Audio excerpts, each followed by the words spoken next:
أعزائنا الطلبة والطالبات حبايب قناة خلي حياتك معنا، أهلا بكم.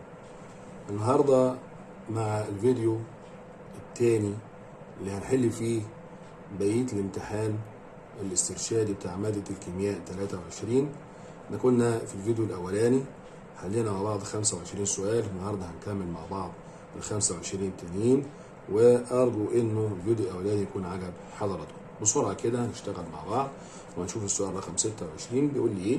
بيقول لي عند إضافة قطرات من حمض الهيدروكلوريك المخفف إلى النظام المتزن لمحلول أسيتات الصوديوم فإن ذلك يسبب إيه بالظبط؟ طيب أنا عندي هنا اختيارات ألف وب وج ودال. على طول أنا سؤال زي كده هروح ماسك القلم بتاعي واروح كاتب معادلة تميز لأسيتات الصوديوم. المعادلة قدام حضراتكم أهي. أسيتات الصوديوم هيدينا أيون الأسيتات، تمام، سالب، وكاتيون الصوديوم الموجب. طبعا بقول محلول يبقى في عندي الميه اتش موجب واتش سالب، لما اجي اجمع يبقى هيدينا هنا حمض الاسيتيك وايونات الصوديوم الموجبه ايونات الهيدروكسيد. طبعا ليه؟ معروف انه طالما انا عندي الملح بيتكون من قلوي قوي وحمض ضعيف، فالحمض هكتبه في صوره جزيء، اما القلوي القوي في صوره ايوناته، وبالتالي كاتيونات الصوديوم الموجبه وانيونات الهيدروكسيد السالب. هو بيقول لي والله لو ضفنا HCl، طبعا HCl المخفف على طول هيحصل تأين، وده من الأحماض القوية طبعا، فهيتأين إلى الاتش موجب والسي سالب. طب هيحصل إيه بقى؟ لما الاتش موجب تبقى موجودة في اتحاد هيحصل ما بين ايونات الهيدروجين الموجبة، وأنا كاتب الكلام ده لحضراتكم أهو، مع ايونات الهيدروكسيد السالبة عشان يتكون جزيء الماء المتعادل، وبالتالي هيحصل عندي نقص في ايونات الهيدروكسيد السالبة. طيب هل الشاتيليه يسكت؟ لا، القاعدة بتاعتنا على طول هتتدخل دلوقتي عشان عوض النقص في ايونات الهيدروكسيد السالبة. التفاعل بتاعي هيسير في الاتجاه الطردي، اي معنى كده ان هيزيد عندي تركيز ايون الاسيتات وكمان تركيز كاتيونات الصوديوم الموجبة. هنشوف ده في الاختيارات بتاعتنا فين بالظبط اهو. نقص في تركيز كاتيونات الصوديوم طبعا مش مظبوط. هنا اهو ب برضه نقص تركيز حمض الاسيتيك، لا. هنا اهو رقم ج زياده تركيز كاتيونات الصوديوم عشان التفاعل بتاعي مشي في الاتجاه الطردي، هو الاتجاه او الاختيار السليم. تعالى نشوف السؤال اللي بعد كده. سؤال 27 بيقول ايه؟ العبارات التاليه تعبر عن خواص بعض عناصر السلسله الانتقاليه الاولى، اي منها يمثل العنصر الاعلى كثافه. هنا لما بقول العنصر الاعلى كثافه، لو بصينا على رقم ألف اختيارات اللي قدامي، كتلته الذريه اقل من الكتله الذريه العنصر الذي يسبقه. هنا بنقصد مين؟ في عندنا رسمه حضراتكم اعتقد عارفينها، بنراجعها كده مع بعض، اللي هو علاقه ما بين العدد الذري والكتله الذريه. طبعا الكتله الذريه بتزيد كلما اتجهنا من يسار الجدول الى يمين، وما بين عناصر السلسله الانتقاليه الاولى بزياده العدد الذري. فالزياده دي الكتله الذريه بتاعتها بتشذ فين بقى؟ في عنصر النيكل اللي احنا قلنا ان بيبقى ليه 5 نظائر مستقره، بناخد منها الوسط الحسابي اللي هو 58.7 وحده كتل ذريه. الرقم ب عندي هنا له اكبر عزم مغناطيسي في الحاله الذريه، هنا بنتكلم طبعا عن عنصر الكروم. هنا يصعب اختزال ايون من موجب 3 الى ايون موجب 2، بنتكلم عن الحديد.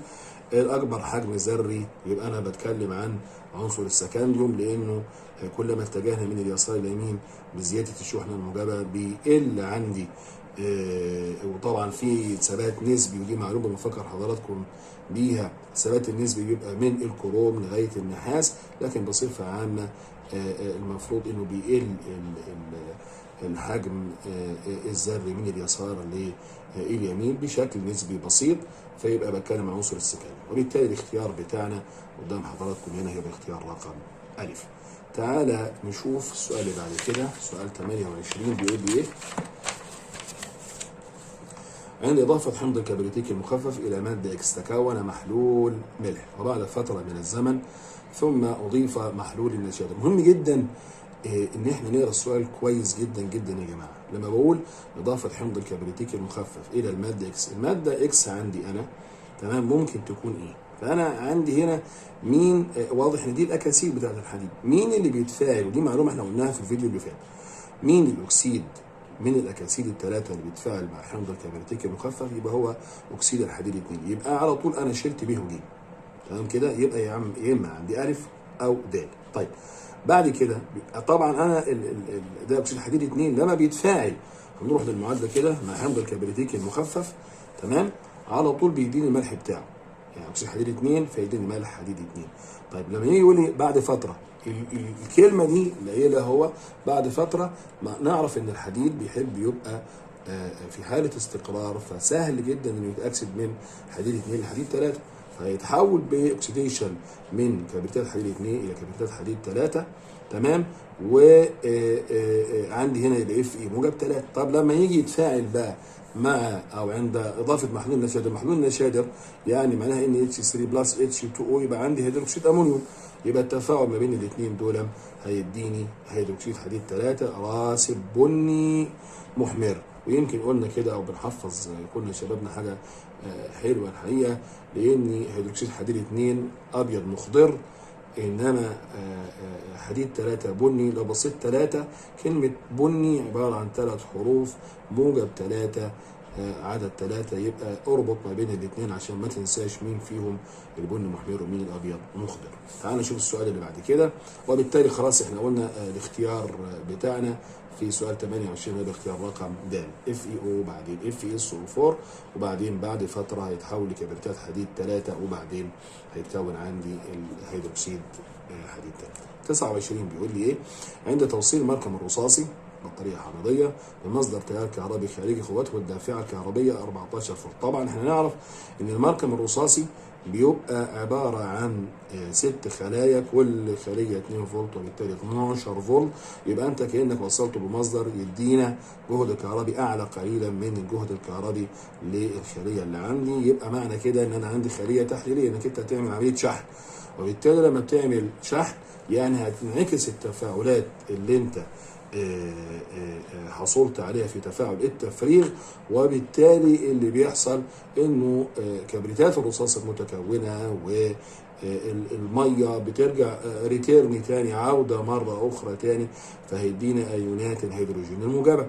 ومعنى ان يتكون عندي ايونات هيدروجين موجبه يعني تركيزها بيزيد، وبالتالي اهو عند توصيله الكلام ده انا كاتبه عند اعاده الشحن وبالتالي زاد التركيز، في علاقه عكسيه ما بين البي اتش وما بين تركيز الاتش، لان الاتش بيساوي سالب لوغاريتم تركيز الاتش موجب، وبالتالي زاد دون اتش موجب معناها ان البي اتش للمحلول بيقل، وبالتالي الاختيار بتاعنا الاختيار رقم ب. لو في اي مشكله وقف الفيديو واسمع النقطه دي كمان مره، انا بحاول اسرع شويه عشان ما اطولش مده الفيديو يا شباب. 29 خلاص قلنا ب، ايوه بتقل قيمه البي اتش لزياده تركيز ايونات الهيدروجين. سؤال رقم 30 A و B سيعتان جزئيتان لحمضين عضويين. الحمضين اللي عندي C2H4O2 ده وده، تعالى كده نشوف مين ده ومين ده. الاولاني A ده اللي هو حمض الاسيتيك او حمض الايثانويك، والثاني هو حمض الفاتي برضو ثنائي القاعديه في مجموعتين كربوكسيل، ده اللي هو حمض الاوكزالي. فهو بيسالك بيقول لك اي من الاختيارات الاتيه صحيحه. طبعا لما نيجي نبص كده على في هنا مجموعه كربوكسيل واحده، هنا في مجموعتين، هنا عدد الروابط الهيدروجينيه اللي بيعملها البي اللي هو حمض الاوكزاليك هيبقى اكبر عشان عندي في مجموعتين كربوكسيل، لان هيزيد عندي مجموعات الهيدروكسيد القادره على تكوين الروابط الهيدروجينيه، وبالتالي بزيادتها هيحصل ارتفاع في درجه الغليان. اهو معلومه اهي، كلما زاد عدد مجموعات الكربوكسيل زاد عدد مجموعات الهيدروكسيل، وبالتالي زاد عدد الروابط الهيدروجينيه، وبالتالي حصل ارتفاع في درجه الغليان، وبالتالي الاختيار بتاعنا هو الاختيار رقم ألف. الشباب صاحي معانا؟ تعالوا نشوف كده ويا بعض. السؤال رقم 31 بيقول ايه؟ بيقول لي اي الاملاح التاليه تكون راسب ويتصاعد غاز عند إضافة حمض الهيدروكلوريك إليها في الظروف المناسبة لذلك. طبعا الطالب الذكي معانا يعني رقم ج دي على طول أنت هتشيلها من حساباتك، لأن ده NO3 ما ينفعش، لأن أنت عارف إيه الحمض الأكثر ثباتا، معلومة أنت فاهمها، بيطرد الحمض الأقل ثباتا من محاليل أملاح. لكن انت هنا هتستخدم يعني معلوماتك اللي انت مفروض حافظها كويس وفهمها كويس عن الكيمياء التحليليه. هنا الصوديوم، هنا املاح الصوديوم بتبقى دايبه، هو عايز راسب، في راسب بيتكون. هنا النترات قلنا دي خلاص مش ينفع. هنا الزئبق، تمام. هنا في عندي نترات برضو، خلاص انا شلت بمعلومه واحده افهمها الب والجيم. هنا النيتريت، ايوه اظبط معايا كده اهو، وانت تعرف انه الغاز هيتكون من NO2 والبي بي اللي هو الرصاص، العناصر المجموعه التحليليه الاولى اللي هي الزئبق والفضه والرصاص. نيجي نرسم عليه كلوريدات، وادي المعلومه اهي. الغاز NO2 يتاكسد عند فوهه الانبوبه، ده اكسيد النيتريك بيبقى عديم اللون، بيبقى بني محمر. كلوريد الرصاص. وهنا ادينا المعلومه، لاحظ ترسيب كاتيونات المجموعه التحليليه الاولى على هيئه كلوريدات، وكشف المجموعه هو نفسه حمض الهيدروكلوريك المخفف، وبالتالي اختيار رقم د. سؤال رقم 32، الاسم الصحيح للمركب الآتي حسب نظام الإيباك. قولا واحدا، أول ما بتلاقي في عندك مجموعة ألقاب زي كده لازم تفكها عشان تعرف ترقم صح وتعرف تسمي التسمية بتاعتك التسمية الصحيحة. تعالوا كده نشوف هنعمل إيه. أول مركب قدامنا قدام حضراتكم يبقى هنا اهو، همسك دي طبعا مجموعه بروبايل C3H7، فلما افكها يبقى CH2 CH3 بالشكل ده. CH3 طبعا هو طرفين، ما ينفعش تبقى CH2، تمام، ده واضح تماما. دي مجموعه الفينايل، فلما نيجي رقم من الشمال 1 2 3 4 5 6، وبالتالي ده يبقى عندي تفرع، وهنا عندي كمان تفرع. طبعا ده هيسبق، يبقى دي في التفرع ده مرتبط بذرة الكربون رقم 3، يبقى 3 ميثايل، وهنا 2 فينايل 2 هيكسين. يعني الاختيار بتاعنا هو الاختيار رقم ج.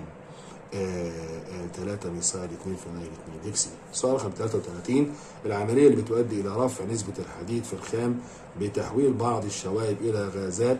طبعا عندنا عملية التحميص، عملية كيميائية الهدف منها رفع نسبة الحديد في الخام، التخلص من الرطوبة، شفناها دي لما حولنا الليمونايت إلى أكسيد حديد 3 إلى هيماتايت، من اللي هو ليمونايت الأصفر إلى الأكسيد الأحمر.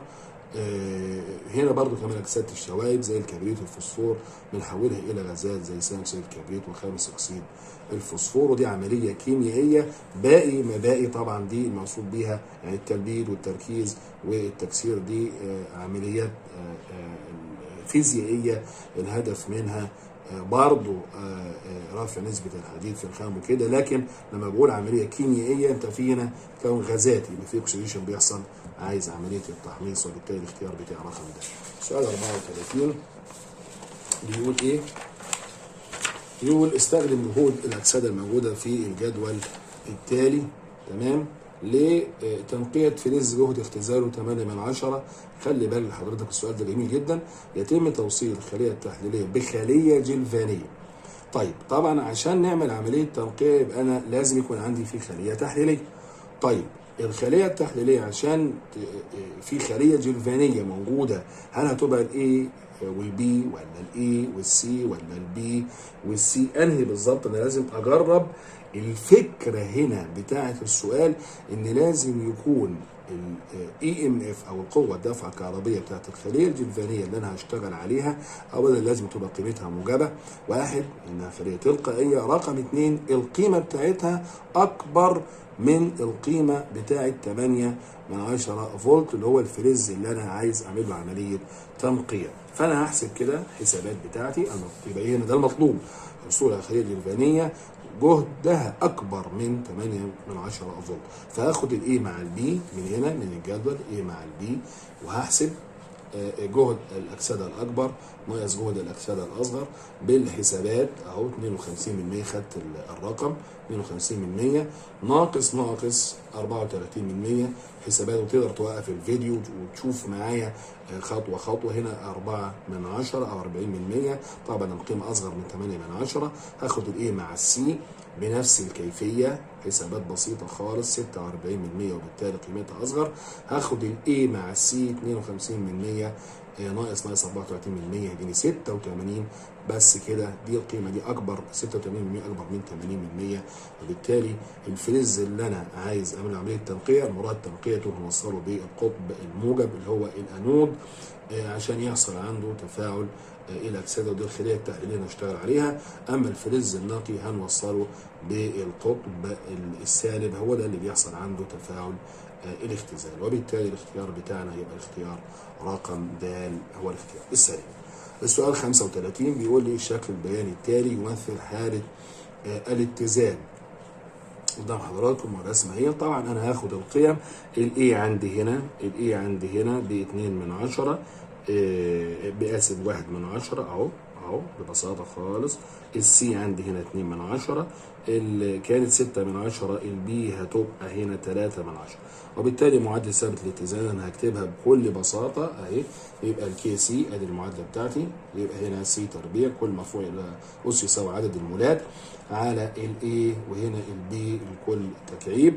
هعوض بقى بالقيم من الجدول بتاعي اللي موجود او من الرسمه البيانيه، هحصل على الاختيار رقم ب. سؤال 36 بيقول لي ايه؟ بيقول لي A و B و C ثلاث مركبات عضويه عند إضافة محلول ثاني كرومات البوتاسيوم المحمضة، يبقى ده عامل مؤكسد طبعا إلى كل منهم على حدة. وجد أن A و C تغير لون، يبقى هنا قابلة A و C قابلين للأكسدة، بينما B لا تغير لون ثاني كرومات البوتاسيوم اللي هو من اللون البرتقالي إلى اللون الأخضر. معنى كده إنه البي دون هو كحول ثالثي، تمام، وان الاي والبي هي مركبات قابله للاكسده. طبعا من خلال الاختيارات اللي موجوده قدامي دي بص الاقي انه الاي تمام هو البيوتانالدهايد قابل للاكسده لانه هيدينا بيوتانويك. البي كحول بيوتيلي ثالثي اللي احنا قلنا عليه، او بالايوباك 2 بروبانول غير قابل للاكسده لعدم احتوائه على ذرات هيدروجين. وهنا هنا مجموعه CH2H لما بتتاكسد بيدينا مجموعه الالدهيد. ودي معلومه لحضرتك، دي الخطوه الاولى في عمليه الاكسده دي لو انا عندي كحول اولي، والخطوه الثانيه بيتحول لمجموعه كربوكسيل. وبالتالي الاختيار بتاعي في 36 هيبقى رقم، نشوف كده اهو رقم د هو الاختيار السليم. هو بيقول لك الايه اهو روبانالدهايد، والبي اللي هو الكحول البيوتيلي الثالثي، يبقى الاختيار رقم د هو الاختيار السليم. طيب هنشوف 37. اذا كانت قيمه بي واتش لحمض ضعيف تساوي 10 وثابت التأين له يساوي 5.1 في 10⁻⁴، عايز من حضرتك احسب درجة التأين لهذا الحمض. مسألة يعني الحقيقة جميلة جدا جدا. مسألة رقم 37 تعالوا كده نشوفها مع بعض. أنا عندي علاقة ما بين البي اتش والبي اتش، البي واتش إن جمعهم بيساوي 14، فهو عايز البي اتش، ماشي، يبقى والله 14 أشيل ال10 منها فيديني 4. طيب يبقى البي اتش في علاقه ما بينها وما بين الاتش سالب لوغاريتم تركيز امنيات الهيدروجين، يبقى الاتش موجب من هنا هيساوي 10 أس سالب 4. طبعا اتش موجب بنحافظ الشباب نقول له جذر تربيعي لسكه، اللي مش بيذاكر طبعا واللي هيجيب درجه وحشه انسان سكه. فيبقى سي اي كي اي، يبقى والله لو انا ربعت يبقى 10 أس سالب 8، والتربيع يشيل الجذر سي اي، وعندي الكي اي وثابت التأين هو بيديهوني، يبقى السي اي من هنا بتساوي، طبعا المضروب هيروح مقسوم حسابات طبعا، وانتوا طلبه شطار في الرياضيات. طبعا عندي برضو تركيز الاتش موجب بيساوي الالفا سي اي، وبالتالي انا عايز الالفا دي هتروح مقسومه، يبقى هتساوي 10 أس سالب 4 اللي هي قيمه اتش موجب، تمام، مضروبه في، طبعا لما هقسم انا الرقم ده يبقى هشقلب معكوس ضرب للرقم ده يبقى 51 على 10 سالب 3، يعني حسابات بالآلة الحاسبة بسيطة هيديني 5.1. سؤال رقم 38 لتعيين تركيز محلول نترات الفضة هيستخدم محلول قياسي من ايه؟ طبعا المعايرة يا جماعة ثلاث أنواع، يا إما أكسدة واختزال، يا إما تعادل، يا إما ترسيب. فلما يقول لي نترات الفضة يبقى ببساطة شديدة هجيب لها فوسفات الصوديوم عشان نحصل على فوسفات الفضة اللي هو الراسب الأصفر ويعني ده برضه سؤال سهل بسيط ما فيهوش مشكله. وبالتالي الاختيار بتاعك هو الاختيار رقم ألف. طبعا هنا لما نيجي نقول نترات يعني ليه ما خدناش مثلا دول؟ هنا الصوديوم الملح بتاعه ذائب، البيكربونات أملاح دايبة، النترات كلها دايبة.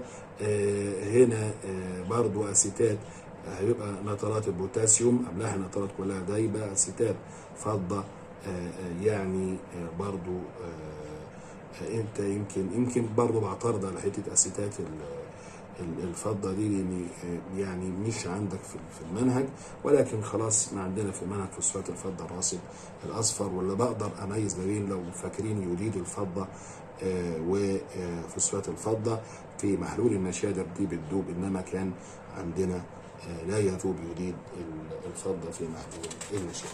طيب هنشوف السؤال اللي بعد كده، سؤال رقم 39 عشان كويس مع بعض. بيقول لي ايه؟ عدد متشكلات الالكاين. الكاين ده يتكون من 3 ذرات كربون وذره بروم وذره كلور. كام متشكل؟ يعني هنا بيتكلم عن المشابهه الجزيئيه. ماشي، ما عندناش مشكله. يبقى ما دام الكاين يبقى في عندي 2 باي و1 سيجما، في 3 روابط. يعني عندي انا ما دام بيقول لي 3 ذرات كربون يبقى سي 3، لو طبقت القاعده اللي هي سي ان اتش 2 ناقص 2 يبقى سي 3 اتش 4 بالشكل ده. طيب في ذره كلور وذره بروم، يبقى هشيل ذره هيدروجين واحط مكانها كلور، وكمان واحده تاني واحط مكانها بروم. ابص الاقي 3 متشكلات. طبعا شغل عينيك كده معايا بقى بالشكل ده اهو، شايف كده؟ عينيك شغاله معايا. يبقى ممكن يكون البروم والكلور الاثنين موجودين. طبعا ممكن الرابطه الثلاثيه تبقى هنا او هنا، مش هنختلف مع بعض، ما عندناش مشكله. طبعا لو حبيت اسمي ده يبقى 3. طبعا هنا لازم اسمي من الناحيه اللي فيها الرابطه الثلاثيه اللي هي الماستر عندي. يبقى هنا في 3 بروم و3 كلور و1 بروباين. هنا رقم 2 هنا الشكل المتشكل الثاني اللي ممكن تكون هنا السي ال، ممكن هنا البي ار، فواحد بروم و3 كلور و1 بروباين. ممكن واحد يقول لي طب يا استاذ دي الثالثه بالشكل الثالث ده، طب ما ده هو ده، يعني هتفرق في إيه؟ طبعا هقول له لا معلش ده مش هتفرق. ده لو كان عندي انا ده الكان، او كان عندي في رابطه كلها رابط سيجما، لانك انت كده هتسمي من ناحيه حسب الترتيب الابجدي. انما هنا انت الرابطه الثلاثيه هي الاساس عندك اللي لازم ترقم من ناحيتها بحيث انها تاخد العدد الاقل. وبالتالي هتلاقي هنا ده 1 بروم و3 كلور 1 بروباين. هنا هنقول 3 بروم وهتاخد ترتيبها، انما ابجديا تمام لازم ابدا بيها. يبقى 3 بروم و1 كلور 1 بروباين، دول 3. يبقى الاختيار بتاعي الاختيار رقم د. سؤال رقم 40 بيقول لي ايه؟ سبيكه تتكون من عنصرين اكس وواي يقعان في نفس الدوره. الفلز اكس من فلزات العمله، يبقى يا اما نحاس يا اما ذهب يا اما فضه. فلز واي عنصر ممثل يبقى يا اما من اس او بي، لكن ما دام بيقول لك يقع في المجموعه 4 a يبقى انت بتتكلم عن البي. فما دام قلنا 4 بي وما دام في نفس الدوره يبقى بتكلم عن عنصري الذهب والرصاص. هنا AU2 BB وده عندك في منهجك، دي لا تخضع لقوانين التكافؤ، ودي سبيكه طبعا من السبائك البين فلزيه، وبالتالي الاختيار بتاعي هو الاختيار رقم دي. معلومه بقى لحضرات الشباب عشان اراجع معاك كده برضو جزئيه مهمه، السبائك بتاعت النحاس تمام. لو انا عملت كده وقلت لك طب بسرعه كده استرجع المعلومه دي، النحاس بيعمل كام سبيكه؟ لمده دقيقه كده هون. يلا كده. وكمان الالومنيوم حط قد كده كمان، استرجع كده وشوف معايا، استحضر، هات الفلاش باك كده سريع. هنعمل كده عشان خاطرك زي بعضه. النحاس مع القصدير بيعمل سبيكه البرونز ودي سبيكه بينيه، مع النحاس مع الحديد مع الذهب دي سبيكه الحلي ودي سبيكه استبداليه، لان الاثنين موجودين في نفس المجموعه، يبقى نفس الحجم الذري نفس القطر نفس الشكل البلوري نفس الخواص الكيميائيه. هنا مع الخرسين ده النحاس الاصفر ودي سبيكه استبداليه برضو. وهنا مع الالديور الومين مع الالومنيوم ودي بين فلزيه اللي لا تخضع لقوانين التكافؤ، وبيبقى في اتحاد كيميائي ما بين العناصر بتاعت او مكونات للسبيكه. الالومنيوم الالومنيوم ال هو بيعمل مع، بنفكر حضرتك برضو، مع السكنديوم 21 ومع التيتانيوم ومع المنجنيز، ودي كلها سبائك بينيه. هنا برضو مع النيكل ومع النحاس، وهنا دي سبائك بين فلزيه. ايه خطه 1 3 3 1 دي عشان نحفظك دي؟ لو بصيت على، احنا هنبدا بالسكنديوم. السكنديوم 21، لو انت ضفت 21 ضفت عليه واحد فهيدي لك ال 22 دي. ال 22 لو ضفت عليها 3 هتدي لك ال 25 دي. ال 25 لو ضفت عليها 3 هتدي لك ال 28 دي. نضيف واحد هيديك ال 29. بنحاول نساعدك ونحفظك بقدر الامكان عشان تبقى طالب متميز. السؤال اللي بعد كده اللي هو سؤال رقم 41 هنشوفه مع بعض. بيقول ايه؟ الترتيب الصحيح حسب قيمة بي و اتش للمحاليل الآتية هو ايه؟ لو بصينا على السؤال دون هنلاقي ببساطة الاختيار رقم ب هو الاختيار السليم. ليه؟ لانك انت لما تيجي تبص هنا على الاملاح، وطبعا هنا لازم تبقى انت عارف يعني لما اجي ابص انا على النترات الامونيوم ده حمض نيتريك وهيدروكسيد الامونيوم، وبالتالي لما بقول انا عايز ارتب ترتيب سليم، انت عايز تمشي من الحمض للقلوي. حمض للقلوي. ليه؟ عشان انت لو انت قلت بي او اتش عكسها البي اتش، يبقى انا لو جيت هنا قلت ده حمض يعني معناها اقل من 7. طب الان اس ال ده عباره عن ايه؟ قلوي قوي وحمض قوي برضه، يبقى متعادل، يبقى 7، يبقى اقل من 7. تمام كده اهو. وبعدين بقيت 7. تمام. وبعدين هتبقى هنا اكبر من، يعني الرقم ده هيبقى هنا ده عباره عن اسيتات البوتاسيوم كي او اتش وحمض الاسيتيك، يبقى قلوي قوي وحمض ضعيف، يبقى القيمه هنا اكبر من 7. تمام كده. يبقى والله انت هتختار الاختيار رقم ب بكل بساطه. طيب هنا اهو حمض قوي اهو باجي مع حضرتك اقل من 7، وبعدين القيمه دي هنا زادت شويه بقت 7، وبعدين اكبر من 7. طيب 42 بيقول ايه؟ عند تفاعل حمض 2 ميثايل بروبانويك مع فلز الصوديوم ثم تسخين الملح الناتج مع جير الصودي هيكون الناتج ايه بالظبط؟ تعالى كده نشوف اهو. ده كده المركب بتاعي اللي هو بيقول لي 2 ميثايل 2 ميثايل بروبانويك اهو. تمام. مع الصوديوم طبعا ده احلال فلز حال هيدروجين الحمض، فهيدينا الملح بتاع الحمض مع الجير الصودي NaOH واكسيد الكالسيوم والتسخين. تمام. هيحصل ايه؟ يتكون عندي ال Na2CO3 والاتش دي هتروح رايحه هنا، وبالتالي هحصل على البروبان، وبالتالي اختيار رقم د هو الاختيار. السؤال رقم 43 بيقول لي ايه التفاعلات الاتيه تحدث في الخلايا الجلفانيه في الظروف القياسيه؟ السؤال ده الحقيقه سؤال جميل جدا، ما فيهوش يعني ان شاء الله مشكله. لو بصيت هنا الاكس راح هناك باكس موجب 2 يبقى حصل له اكسده، الواي حصل له اختزال، الواي حصل له اكسده، والزد هنا حصل له. لو حبينا نرتب دول مع بعض يا جماعه هنبص نلاقي انه الاكس هنا اكبر من الواي والواي اكبر من الزد، بناء على يعني كجهود اكسده، انك انت بترتب ترتيب تنازلي في جهود الاكسده. فلو بصينا على المعادله الاولانيه اللي هي قدامي دي بالشكل ده، هنلاقي ان جهد الاكسده اللي هي جهد اكسده اكس زي جهد اختزال واي، ده اللي حصل في المعادله، هيساوي اي ام اف اللي هو جايبها لي. تمام. طب المعادله الثانيه، تمام، جهد اكسده واي لان هي واي اللي حصل لها اكسده، وزي جهد اختزال زد، تمام، هيدينا الرقم اللي هو مديهون هو الرقم ده. لو جيت جمعت بقى يبقى هنا دي هتروح معايا. تقول لي ازاي يا استاذ؟ دي اختزال ودي اكسده. يا جماعه جهد اختزال العنصر هو نفس جهد اكسده العنصر بالاشاره المخالفه، يعني كاني بقول لك عدده معكوسه الجمعي، يبقى دول لما هيروحوا مع بعض يبقى في الجنب ده هيبقى في عندي جهد اكسده اكس زي جهد اختزال زد هيساوي جمع الاثنين دول مع بعض 1/1. طب هنبص على المعادله المطلوبه. انت هنا مكتوب اكسده اكس اختزال زد، هنا الاكس هنا معكوسه، الزد هو اللي حصل له اكسده والاكس حصل له ايه؟ اختزال، يعني عكس دي، وبالتالي عكس الرقم ده. فلما نعكس الرقم ده اللي هو 1.1 بالموجب هيبقى عندي نفس الرقم بإشارة سالبة، ما فيهاش مشكلة.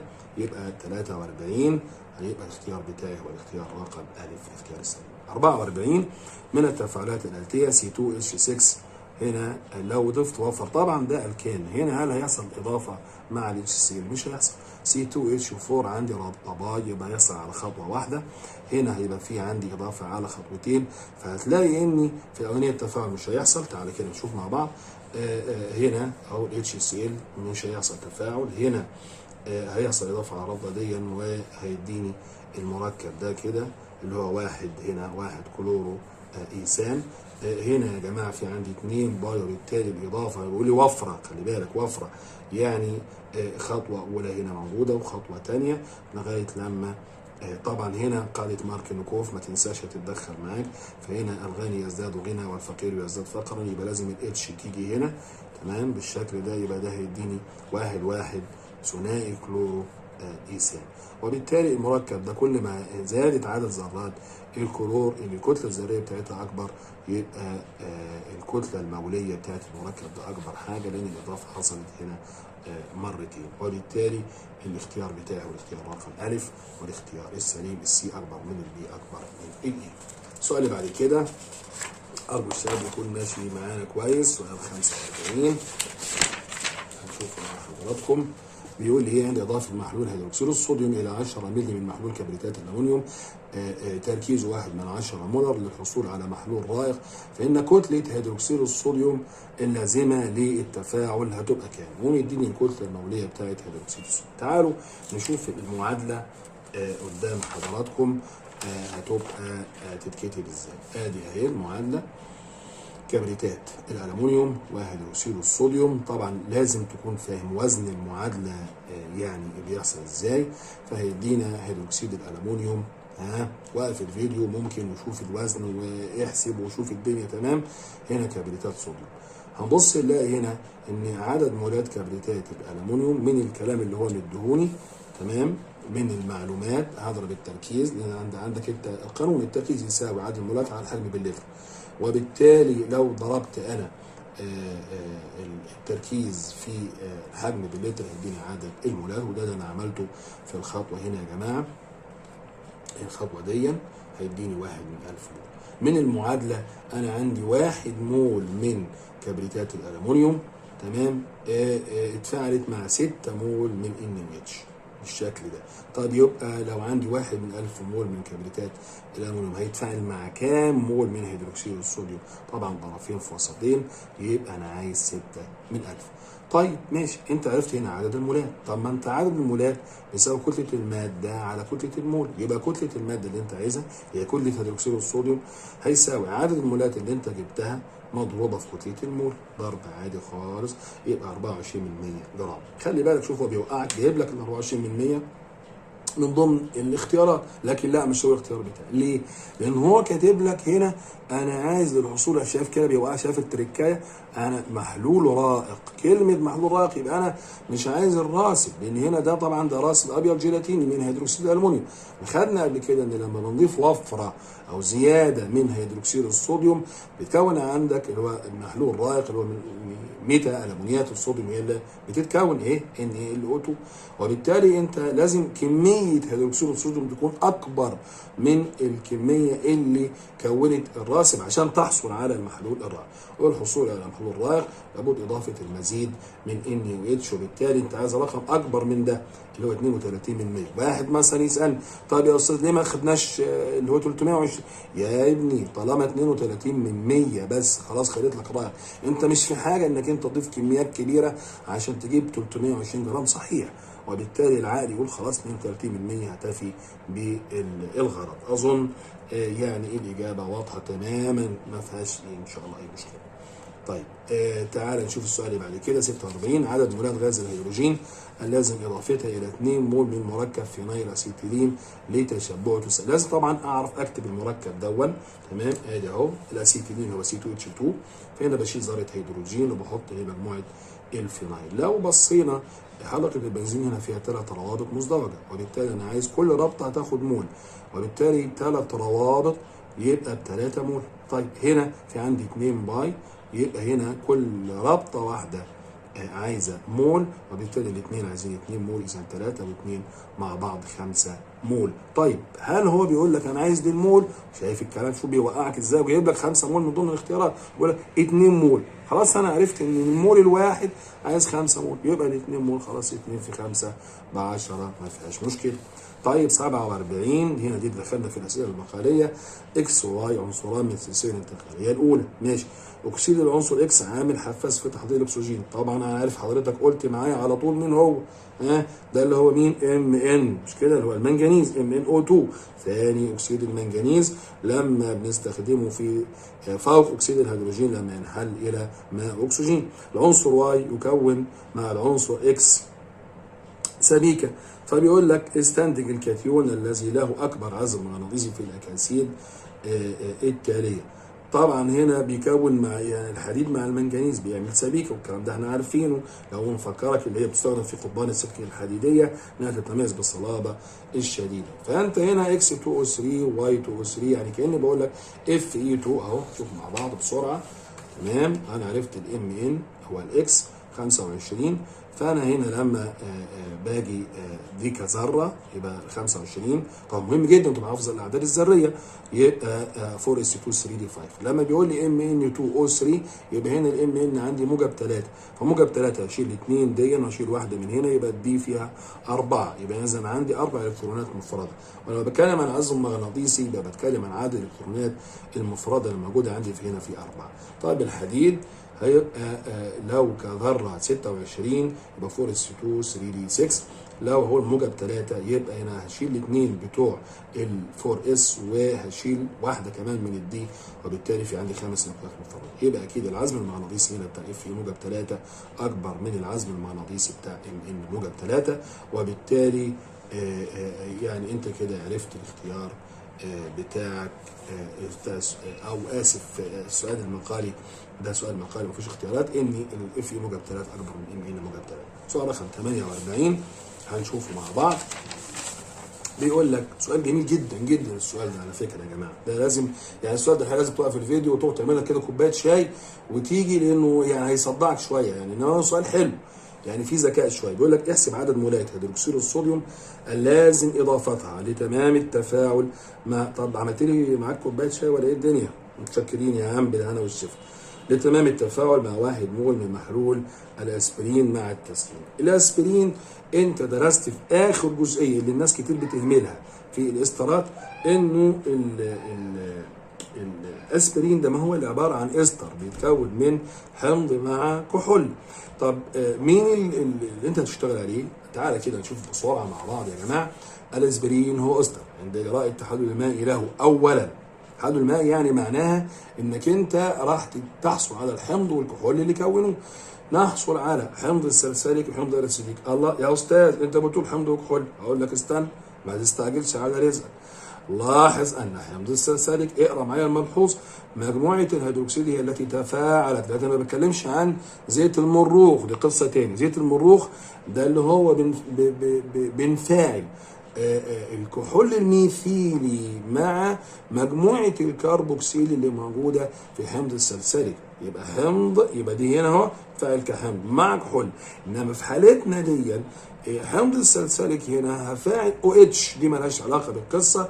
الاو اتش مع الحمض بتاعي لو حمض الاسيتيك، وبالتالي لما بيحصل تميز يبقى انا عندي حمضين. وعشان كده قلنا الاسبرين بنفكر برضو الناس لازم يفتتها، وينصح بان احنا نحطها في شويه ميه عشان الاحماض دي ما تعمليش التهابات في المعده وتعمل قرحه في المعده. او الحاجه الجديده ان احنا نستخدم ماده قلويه في المايكرو، الاسبرين المايكرو زي هيدروكسيد الالومنيوم، عشان نعادل الحموضه اللي موجوده. الناس اللي بتاخد الاسبرين ده زي الملبس كده، ودي حاجه مش صحيحه طبعا. فهنا انا حصلت على الاثنين دول كويس. هنضيف بقى الان اتش. فنيجي نبص على هنا في عندي 3 روابط مزدوجه. فهنا حمض السلسليك فيه 3 روابط مزدوجه، ماشي.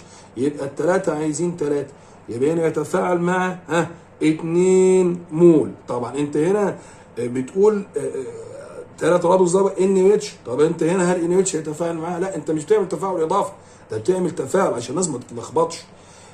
مالكش دعوه بالروابط المزدوجه هنا، لكن انت هنا عندك مجموعه الكربوكسيل وعندك هنا مجموعه الهيدروكسيل، الاثنين فينول بيتفاعل مع الان او اتش، الحمض بيتفاعل مع الان او اتش، وبالتالي انا عايز 2 مول، مول منهم مع مجموعه الكربوكسيل والثاني مع مجموعه الهيدروكسيل، يبقى كده في 2 مول. طب حمض الاسيتيك عايز كمان مول هنا، يبقى والله لانها تحصل على اسيتات صوديوم وهيدروجين. اوكي يا جماعه، وبالتالي هتحصل على 3 مول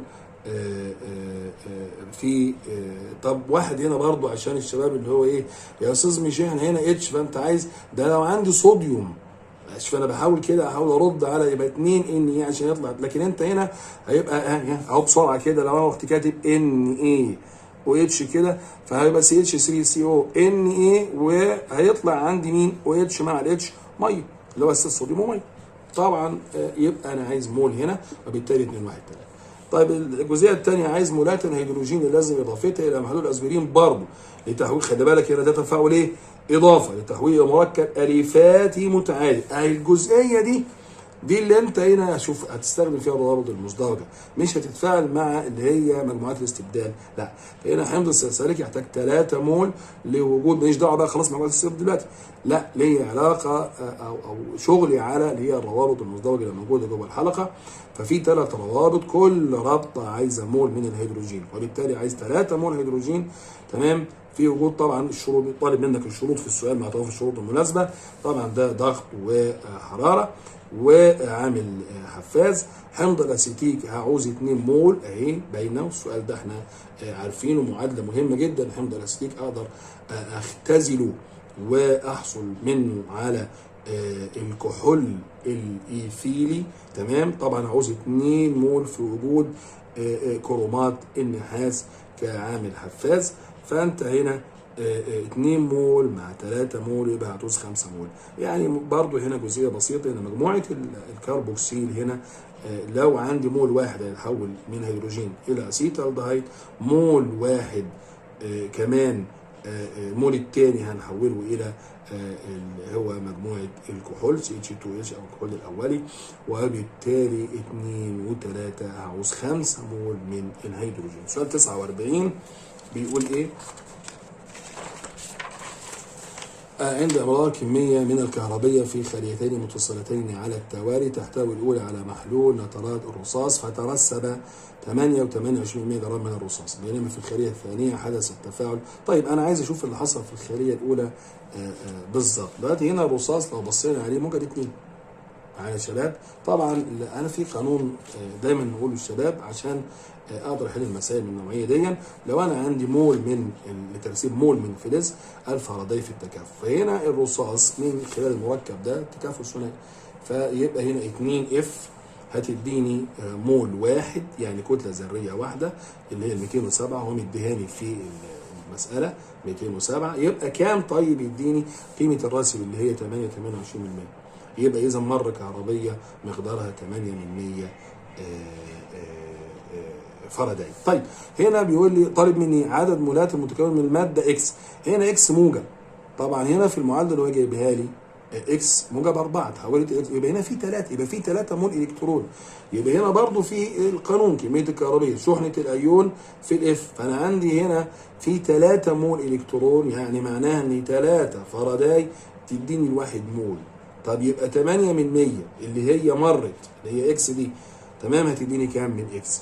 وبالتالي طرفين في وسطين، عدد المولات 8 من 100 على 3 هيديني اللي هو ممكن طبعا الرقم ده 266 من 10000، او ممكن اقربه يعني الرقم ده 7 او ممكن دي تبقى 3% ما فيش مشكله 3%. السؤال الاخير اللي هو سؤال رقم 50، مساله برضه جميله، مركب قاعدي ثنائي الهيدروكسيد شهيه الذوبان في الماء. تمام، فاذا كانت قيمه بي اتش للمركب تساوي 8 يبقى خلاص اعرف اجيب البي او اتش لاني جامع الاثنين ب 14. عايز قيمه الكي اس بي، تعالى كده نشوف. انا هفرض ان المركب بتاعي اكس اتش باي 2، فهنا ده لما يتقين انا بقول لك ثنائي هيدروكسيد ما جبتش ده من عندي، ويبقى ده موجب 2 اهو بالظبط كده، يبقى 2 اتش سالب. طب اجيب البي اتش ازاي؟ 14 ناقص البي اتش يبقى 14 ناقص 8 مديهاني يديني 6، يعني معنى كده ان تركيز الاو اتش تمام 10 اس سالب 6. ليه انا جبت دي منين؟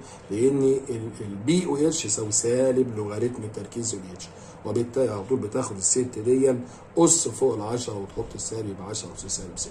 طيب القانون بتاعي ان تركيز الاو اتش هيساوي درجه الاذابه في عدد المولات. من هنا درجه الاذابه ده قانون معروف، لازم اجيب تركيز الايونات الاول قبل ما اجيب الكي اس بي.